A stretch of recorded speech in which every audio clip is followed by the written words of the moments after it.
So imagine you're getting a notification on your phone for a major system overhauling software update.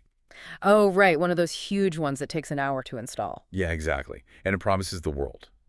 You're looking at a faster interface, incredibly efficient battery life, shiny new apps you've been wanting for years. And it's always packaged beautifully, right? Right.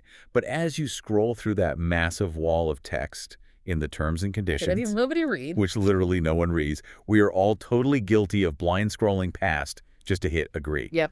But say you actually read it and you spot a tiny clause buried deep on like page 47. Yeah. And this clause doesn't just tweak a setting. It fundamentally, permanently changes who actually owns your data from that moment forward. Oh, wow. So you get the shiny features, but you give up the core control. Exactly. By accepting those shiny new features, you are agreeing to a permanent structural shift in your own power dynamic. And, I mean, that exact scenario is playing out right now. But not with an app. No, not in Silicon Valley. This is happening within the sovereign borders of the Lumbee Tribe of North Carolina. And that's exactly what we're going to get into today. Welcome to the Deep Dive. Yeah, it's a really profound shift to analyze.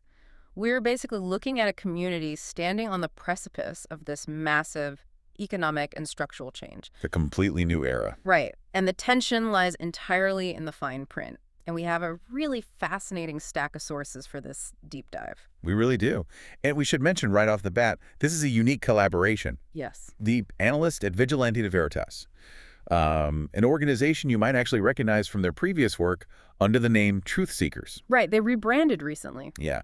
So they've partnered with the Lumbee News Network, and they've essentially tasked us with meticulously unpacking the highly anticipated June 23rd vote on the proposed Lumbee Constitution Gaming Amendment.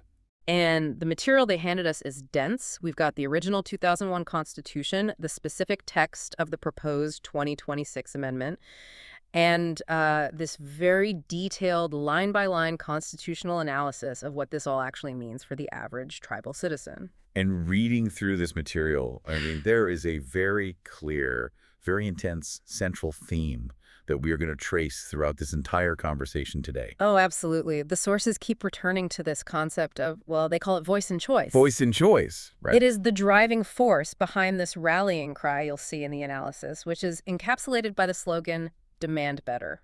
Which is a powerful slogan. It is. But before we start tearing into the legal mechanics of this June 23rd vote, we really have to establish some ground rules for our discussion today. Yeah, that is absolutely essential because we are dealing with tribal sovereignty, complex constitutional law, and frankly, the economic future of a massive community. Right. These are highly charged, deeply personal political issues for the people involved. Extreme. So our role here is strictly analytical. We are not advocating for a specific outcome. We're not, endorsing the Demand Better campaign. And we are not condemning the Tribal Council's proposed amendment either. Right. We don't have a horse in this race. Exactly.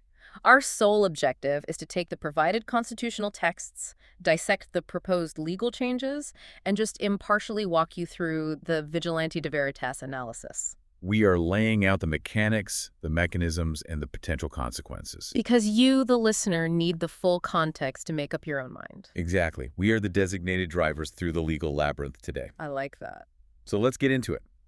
To understand why this June 23rd vote is generating so much heat, I feel like we can't just start with the proposed amendment itself. No, you have to understand the foundation it's built on. Right. We need to look at the pre-existing landscape of the Lumbee Tribe, specifically their foundational document, which is the Constitution adopted on November 16, 2001. That's the baseline. But even before we look at the text of that 2001 Constitution, the proposed amendment itself references a date that completely altered the tribe's trajectory. Oh, you mean December 18th, 2025? Yes, December 18th, 2025. Can you just unpack that milestone for me? Because it seems to be the catalyst for literally everything we are talking about today. You're totally right. You cannot separate this 2026 constitutional amendment from the events of December 2025. That date represents the moment the United States finally fully restored the tribe's status as a federally recognized Indian tribe. This is huge. It's massive. But to understand the gravity of that, we have to look backward for a second. The proposed amendment explicitly notes that this 2025 restoration reversed the termination of benefits that had occurred under the Lumbee Act of 1956. Okay, wait. I want to make sure I'm grasping the timeline here. 1956 to 2025. Yep. That is a nearly 70-year gap.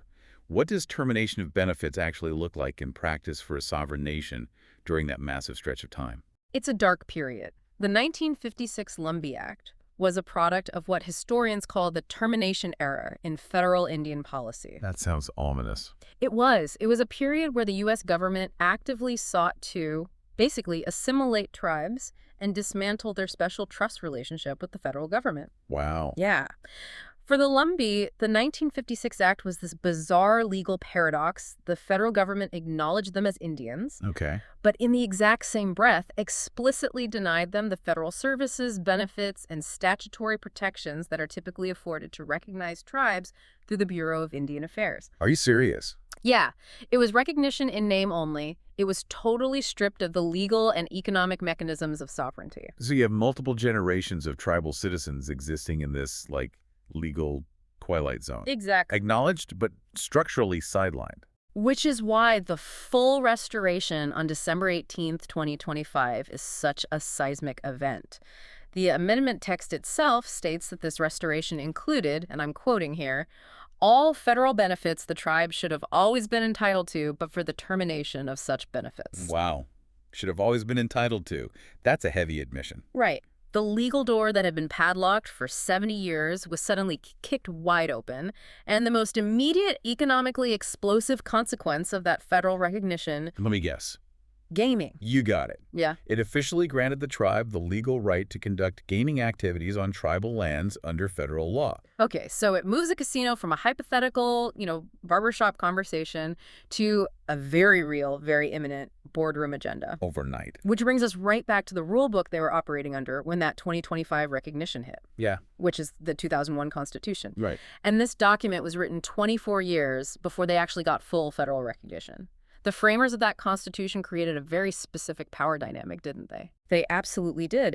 If you look at Article 3, which dictates the distribution of powers, the philosophy is incredibly clear. Okay. It states that the powers delegated to the government are granted by the general membership. And crucially, it says, those powers not delegated herein are reserved by the general membership of the tribe. Ah, so it's very bottom up. Exactly. The sovereignty, the ultimate authority, flows from the bottom up. It resides with the individual tribal citizen first. And that philosophy becomes razor sharp when we look at Article 8, Section 1, subsection B. That is the big one. Right. Right. Because this is the section that dictates the executive powers of the tribal chairperson, specifically regarding tribal ordinances. It sets up this mandatory hurdle. A very intentional hurdle. Yeah. It says that if the tribal council passes an ordinance that affects the fundamental rights or interests of the Lumbee tribe, the chairperson must certify it for a referendum by the general voting membership within 10 days. This is such a critical mechanism to understand. A referendum isn't just an opinion poll. Right, it's not a suggestion box. No, it is a direct vote by the electorate.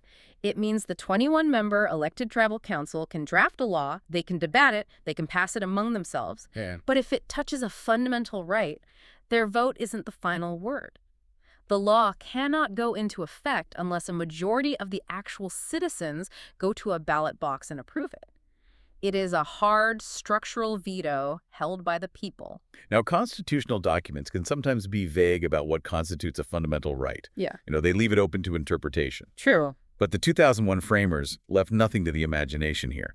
The text explicitly links two specific, distinct governmental actions that automatically trigger this mandatory referendum. And what are those two things? Well, it states, any ordinance imposing a tax or authorizing gaming in Lumbee territory shall be deemed to affect fundamental rights or interests of the tribe. It is a profound piece of legislative drafting, really. Okay. Taxation and the authorization of gaming are legally elevated to the exact same tier of civic importance. Both require the ultimate level of citizen oversight. Okay, I need to test the logic on this, because grouping a tax and a casino together feels, slightly counterintuitive at first glance. How so? Well, if a government imposes a tax, I totally understand why the people demand a vote. You are reaching directly into the citizen's wallet. You are extracting their wealth. Right. But authorizing a gaming enterprise is, in theory, an engine for bringing external wealth into the community. So why did the original framers in 2001 view the creation of a casino as fundamentally altering the landscape to the exact same degree as taxation? That's a great question. Because a massive gaming enterprise alters the societal ecosystem just as drastically as a tax alters the economic ecosystem. Oh, interesting. We aren't just talking about opening a new storefront on Main Street.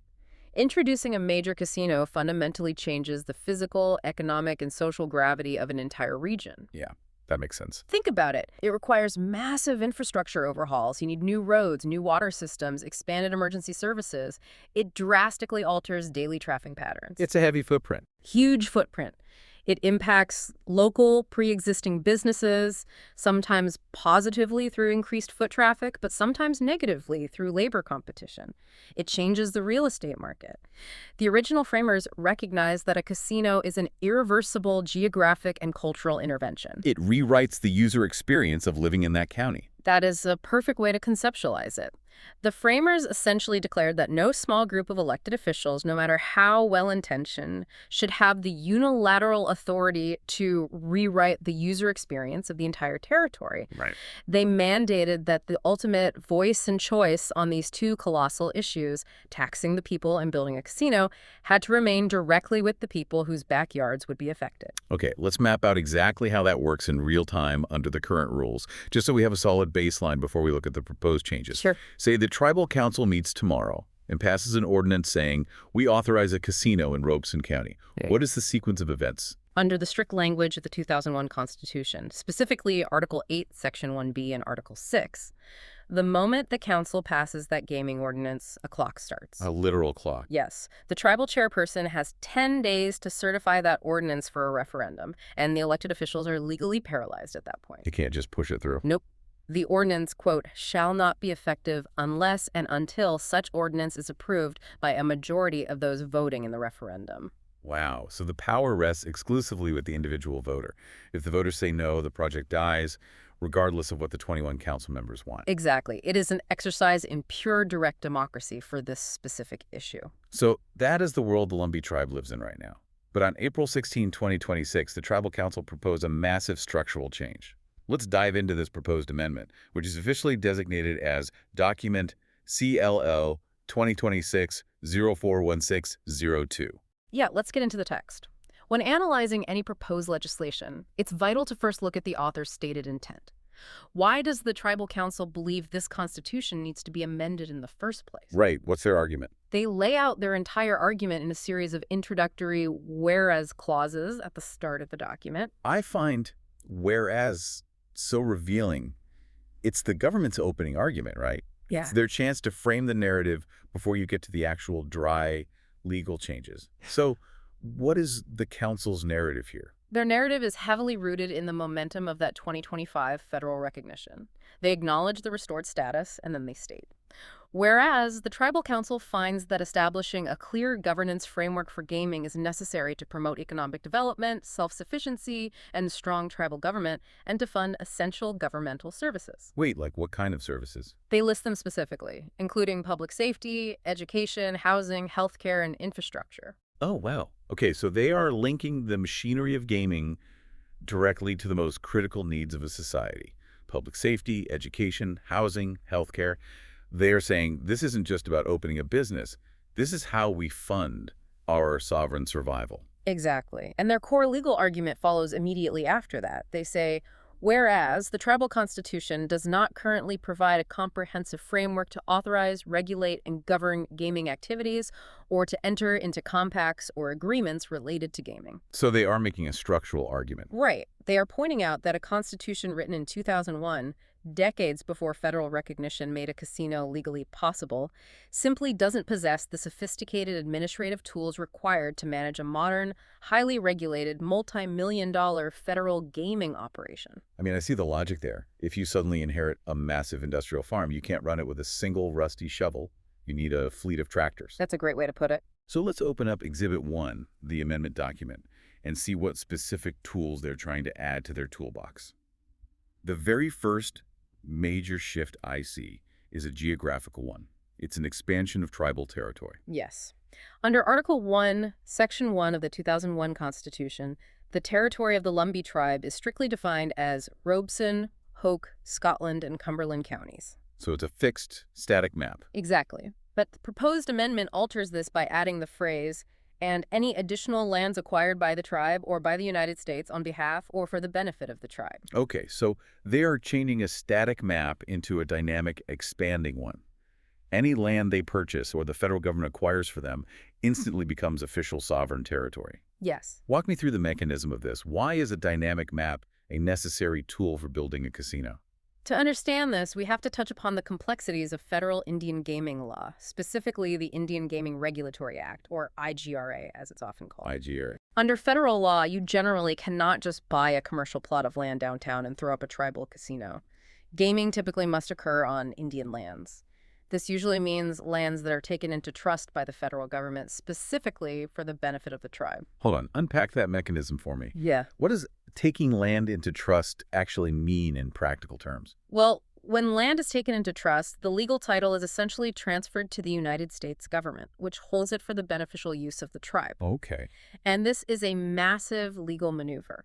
It generally removes that specific parcel of land from the local and state tax rolls. It establishes the tribe's sovereign jurisdiction over that specific plot, exempting it from many local zoning laws and regulations. So it creates this sort of sovereign bubble. Basically, yes. By constitutionally expanding their territory to include future trust lands, the tribal council is preemptively building the constitutional foundation necessary to carve out these specific federal islands, potentially even outside their traditional four-county base, solely for the purpose of housing a gaming enterprise. Okay, so the geographic foundation is laid. What other tools are they adding? Because looking at Article 7, Section 1, they are proposing some incredibly extensive new powers for the executive and legislative branches. The structural additions are immense. They are proposing a new subsection D to the tribal council's legislative powers. This would grant the 21-member council the authority to approve any gaming compact negotiated by the tribal chairperson. So the chairperson negotiates, the council approves. Right.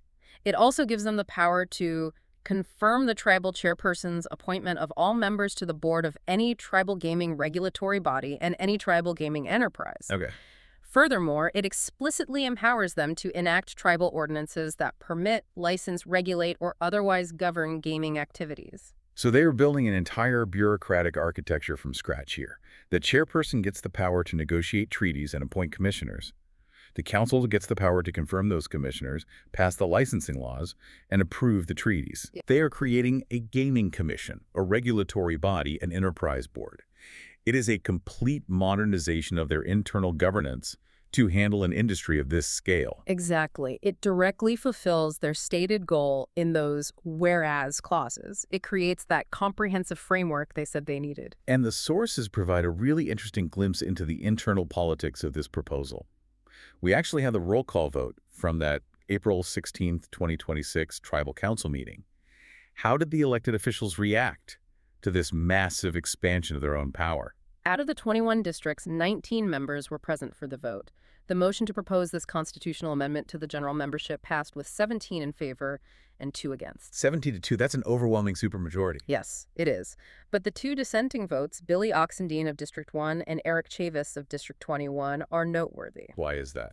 Well, it indicates that even within the highest levels of the tribal government, there was a faction that harbored reservations about the specific construction of this amendment, even if the vast majority believed the modernization was strictly necessary. Let me play devil's advocate for the 17 who voted yes, though. If the federal government finally recognizes your tribe in late 2025 after a 70-year battle, and suddenly you have the legal right to build a massive economic engine that could fund healthcare and schools, shouldn't you build that engine as fast as humanly possible? You think so? Right. Isn't updating the Constitution to streamline this process not just logical, but an urgent moral imperative for the leadership? That is the exact thesis of the Tribal Council's argument. The window of opportunity is open now. Every month, delayed is a month of lost revenue that could be building houses or funding scholarships. So speed is of the essence. The argument for streamlined efficiency is incredibly potent. But this brings us to the core tension identified by the Vigilante de Veritas analysis. Okay, lay it on me. The Demand Better movement is not arguing against modernization. They are pointing out that how a government modernizes is vastly more important than the mere fact that it does. Building the economic engine is one thing. Deciding who holds the key to turn the ignition is something entirely different. Which brings us to the epicenter of this entire debate. While the addition of regulatory bodies and trust lands makes logical sense, there is a very specific deletion buried in this amendment that has triggered this entire Demand Better campaign. We need to look closely at what is disappearing. Yeah, this requires surgical attention to the text. In the Vigilante de Veritas constitutional analysis, they zero in on Article 8, Section 1B, that crucial section we discussed earlier that guarantees a citizen referendum for ordinances affecting fundamental rights. Right, the one that tied taxes and gaming together. Exactly. The proposed amendment doesn't just add new regulatory language, it actively erases existing protective language. It erases exactly 8 words. Let me read the 2001 original again so the contrast is clear.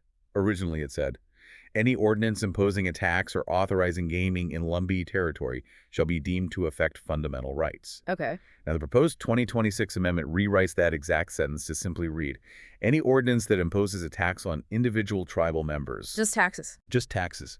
They completely, cleanly delete the phrase, "or authorizing gaming in Lumbee territory."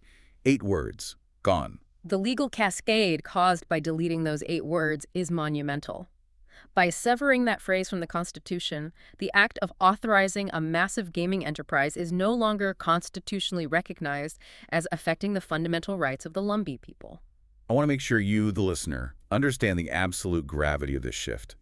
What is the real-world, ground-level consequence of striking those words for the average tribal citizen voting on June 23rd? Well, under the current reality, governed by the 2001 text, if the tribal council wants to build a casino, they propose it.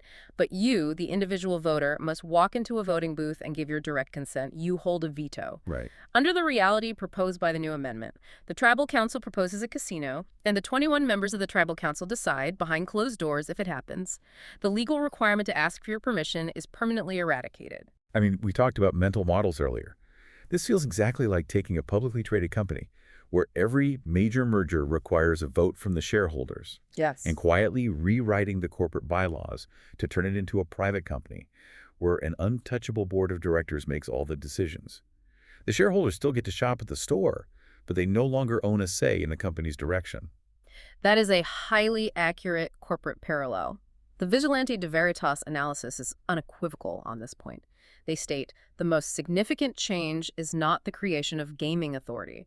The most significant change is the elimination of the constitutional guarantee that tribal citizens have a direct vote before gaming is authorized. Yeah. There's a foundational transfer of sovereignty. Yes, from the broader general membership into the hands of a concentrated group of elected officials. This is where that phrase, voice and choice, really bears weight.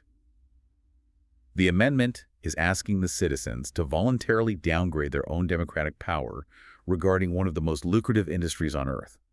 They are being asked to shift from a system of direct democracy to representative democracy on this singular, massive issue.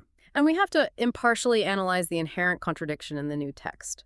As you noted, the original framers linked taxes and gaming. The new amendment intentionally uncouples them. Right. Under the new proposal, if the tribal council decides to impose a new tax on the citizens, the Constitution still demands they hold a referendum. The voters retain their veto over taxes. But if that same council decides to authorize a sprawling casino complex that will alter the region's economy, traffic, and landscape forever, no vote is required. None. That's wild. Precisely. And this sparks the central philosophical debate of the June 23rd vote. What is the true nature of representative government? When you elect a council member, are you implicitly trusting them to make multi-million-dollar, generation-defining decisions on your behalf without coming back to you for approval? It's a big question. The Tribal Council's amendment argues yes. True efficiency requires delegating absolute authority to the elected leaders. The Demand Better campaign argues absolutely not. Citizens should never surrender direct oversight of massive societal shifts, regardless of who is in office. I am looking at this text, and I am trying to steelman the Tribal Council's position. I can totally hear the argument forming. A supporter of the amendment might say, look, holding a public referendum takes months. It requires campaigns, town halls, printing ballots, endless debate. It slows the entire machine down. Right. If we strip away the referendum hurdle, the council can fast-track the authorization, get the shovels in the ground, and get that healthcare revenue flowing immediately. It is an argument based purely on the velocity of progress. It is an incredibly persuasive argument, especially when essential services are on the line. However, the Vigilante de Veritas analysis deeply scrutinizes this assumption of speed. The sources suggest that this idea of immediate action is actually a profound misconception. Really? Yeah. Even if this amendment passes overwhelmingly and the tribal council assumes absolute, unchecked internal authority, a casino is not going to magically appear the next morning. Which pivots us perfectly into the reality check. Yeah. Let's burst the bubble of this fast-track narrative. The analysis points out that the Lumbee Constitution does not exist in a vacuum. It is subjugated to massive external federal forces. Oh, absolutely. The analysis dedicates a significant portion to what they call federal gaming considerations. It maps out the brutal bureaucratic reality that exists independently of tribal law. Let's walk through the external checklist the tribe must conquer. Even with absolute constitutional power, the tribal council still has to run a gauntlet of federal approvals. Break that gauntlet down for me. What actually stands between the council passing an ordinance and a blackjack table opening? First, we return to the issue of eligible Indian lands. Getting the federal government to actually take land into trust for gaming purposes is an agonizingly slow administrative process. Like how slow? It involves environmental impact studies, local municipal consultations, and layers of bureaucratic review at the Department of the Interior. It can take years just to get the dirt legally prepared. Okay, so hurdle 1 is a massive federal land use maze. What is hurdle 2? Second, even if the tribal council passes a gaming ordinance internally, that ordinance is completely invalid until it is reviewed and officially approved by the National Indian Gaming Commission, or the NIGC. The NIGC, got it. Third, the entire operation must demonstrate strict ongoing compliance with the Indian Gaming Regulatory Act, or IGRA. This federal law dictates everything from rigorous background checks for key employees to strict rules on exactly how the gaming revenues can be spent by the tribal government. So IGRA isn't just a set of guidelines. It is an invasive, structural, federal oversight mechanism. It is incredibly rigid. And finally, we hit the most imposing hurdle of all, particularly if the tribe wants to operate a large-scale, highly profitable casino. They must secure a negotiated state compact for Class 3 gaming. I want to pause and define that because the distinction is vital. When we talk about tribal gaming, there are classes, right? Yeah. Class 2 is generally your bingo halls, your electronic bingo machines, non-banked card games like poker where players play against each other. But Class 3, that is the heavy machinery. Yes. Class 3 is Vegas-style gaming. Slot machines, blackjack, roulette, craps games where the player is betting against the house. This is where the massive revenue is generated. And what does federal law say about a tribe trying to operate Class 3 gaming? Federal law dictates that a sovereign tribe cannot legally offer Class 3 gaming unless they have successfully negotiated a compact, essentially a complex treaty with the surrounding state government. In this instance, the state of North Carolina.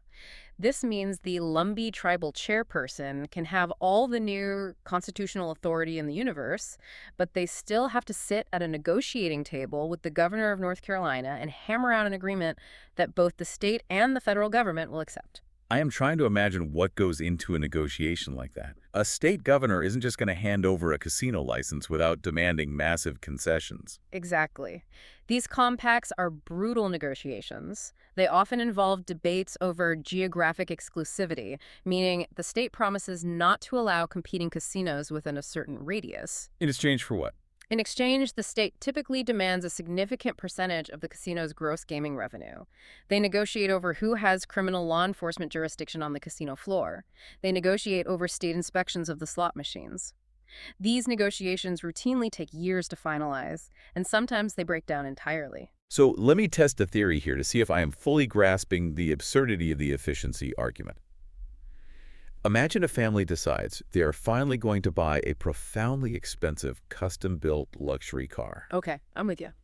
The parents, acting as the tribal council, turn to the kids and say, we need to rewrite the family rules right this second so we, the parents, can sign the dealership paperwork unilaterally without asking for your input. A family vote takes too long. We need this car now. Right, I see the trajectory of this analogy. But the reality is, The dealership, which represents the federal bureaucracy and the state governor, hasn't approved their loan. They haven't even verified their insurance. The factory hasn't even built the specific car they want. Yep. The parents are going to be stuck in a waiting room filling out federal forms for the next 3 years. So why on earth are they frantically rushing to strip the kids of their voting rights today under the guise of speed, when they are about to hit a massive multi-year external traffic jam anyway? That analogy perfectly isolates the logical flaw the Vigilante de Veritas analysis is trying to expose. If clearing the federal and state hurdles is inevitably going to take a substantial amount of time, potentially years, why is the immediate erasure of the citizens' democratic right to a referendum framed as an urgent necessity? It just doesn't add up. Right. The timeline of a public vote is negligible compared to the timeline of federal trust land acquisition or a gubernatorial compact negotiation. The analysis actually provides a list of razor-sharp questions that they suggest every voter must ask themselves before marking their ballot on June 23rd. Let's examine these because they cut right through the political rhetoric. The first question demands a justification for the deletion. Why is the referendum requirement being removed rather than retained? If the stated goal is simply to create a functional regulatory framework, why is the specific dismantling of citizen voting rights smuggled into that package? Smuggled is a great word for it. The second question challenges the federal narrative. Would federal regulators reject a gaming ordinance if a referendum requirement remained? Meaning, if the Lumbee people pass a tribal law that says we get to vote on our own casinos, is the federal government going to step in and say, no, that's illegal, you can't have a casino? Which perfectly leads to their third most pointed question. Has the tribe received any legal opinion stating that member approval is incompatible with gaming approval? Is there some hidden clause in the Indian Gaming Regulatory Act that forbids a tribe from utilizing direct democracy?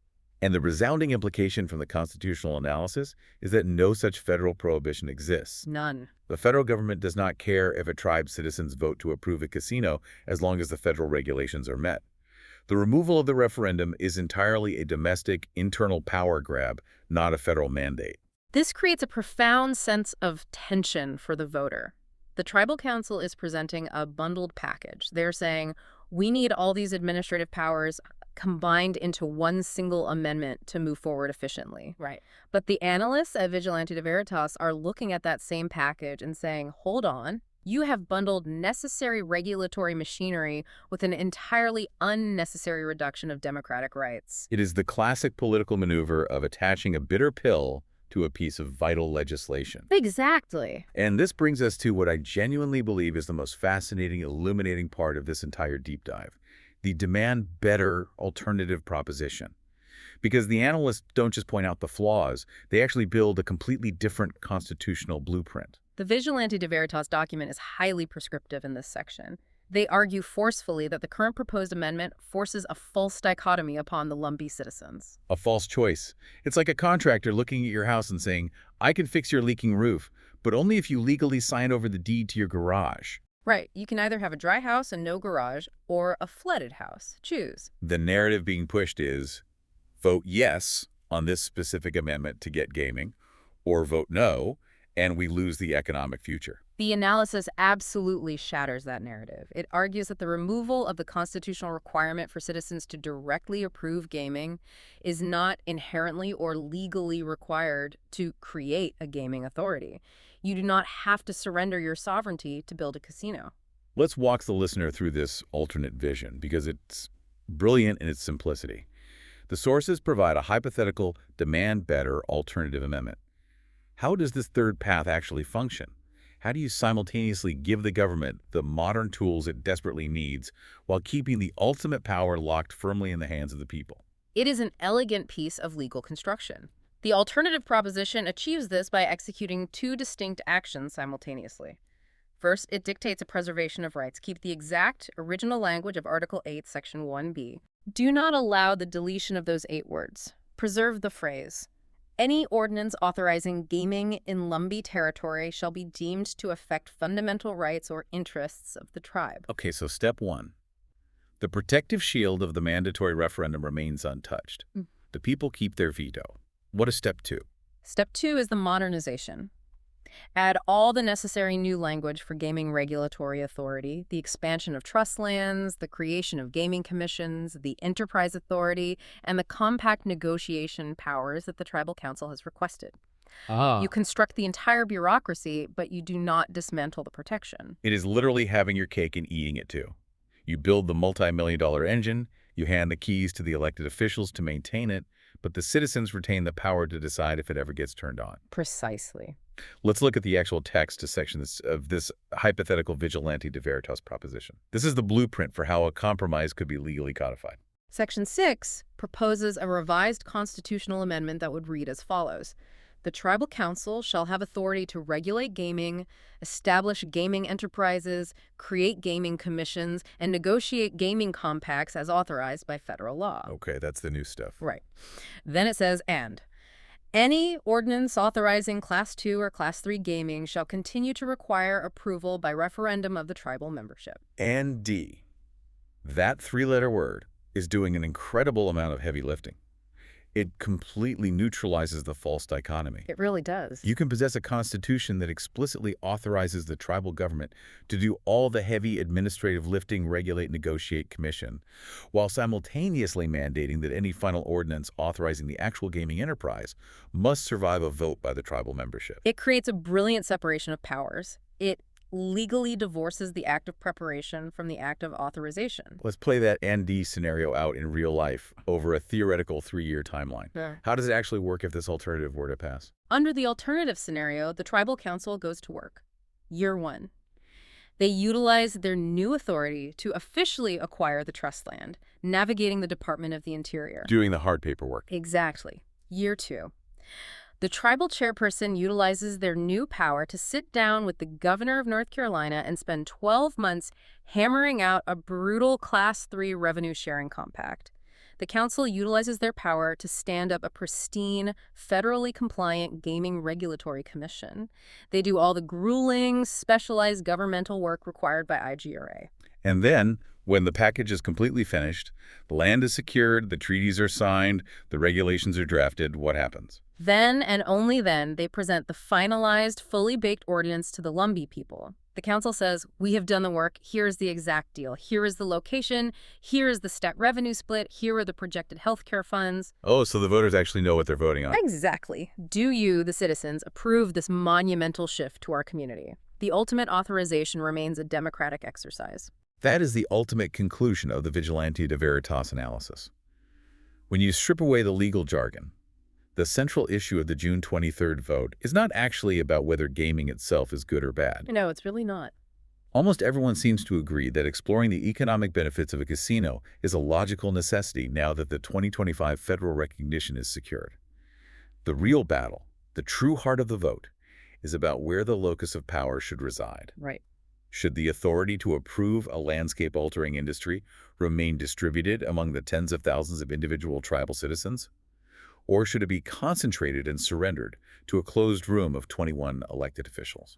It is a debate about the fundamental architecture of tribal sovereignty in the modern era. Does true sovereignty reside primarily in the efficiency of the elected council, or does it reside eternally in the direct consents of the individual citizen? That's the million-dollar question. The Tribal Council's proposed amendment intentionally shifts the weight of sovereignty toward the governing body. The alternative demand better proposition attempts to anchor that sovereignty immovably with the tradition. I'm going to take a long breath here, because we have traversed a massive expanse of legal, historical, and political terrain today. We really have. We have traced the trajectory from the disenfranchisement of the 1956 Lumbee Act to the triumphant 2025 federal restoration.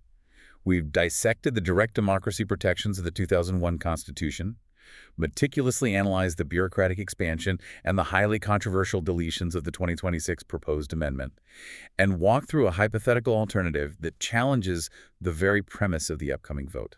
It's a lot to take in. It is. We're heading into our outro, and I want to ensure the massive stakes of this deep dive are crystallized for everyone listening. Well, it is a complex, often tangled web of tribal and federal law, but when you break it down into its component parts, the underlying mechanisms and the choices facing the voters become incredibly stark. Let's do a final comprehensive summary of the three main pillars we've uncovered regarding this June 23rd vote. Pillar 1, the geographic shift. Right. The proposed amendment expands tribal land authority to dynamically include future acquired and federal trust lands, legally setting the physical stage for gaming locations.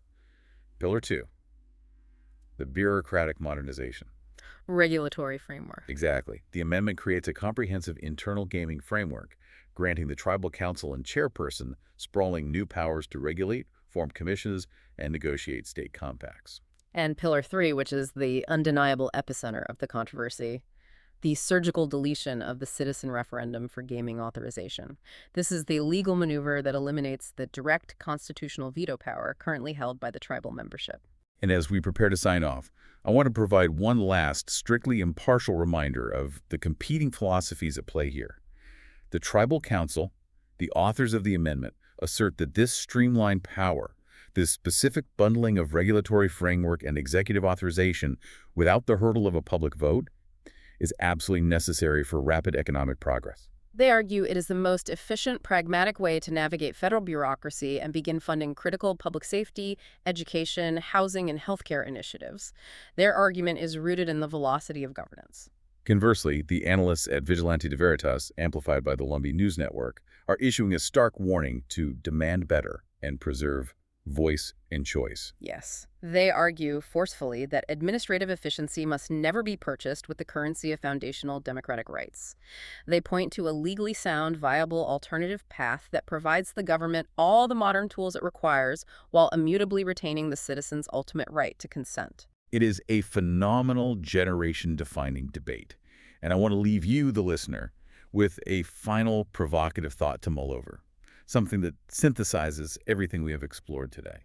When a society stands on the absolute brink of a massive economic transformation, a transformation that will irrevocably alter its physical landscape, its economy, and its cultural fabric for generations to come, does streamlining a government's power to act quickly ever truly outweigh the foundational democratic right of the people to say no? It's a heavy question. Where exactly is the line between efficient, modernized leadership and the quiet erosion of citizen consent? That is the profound question every Lumbee citizen has to answer on June 23rd.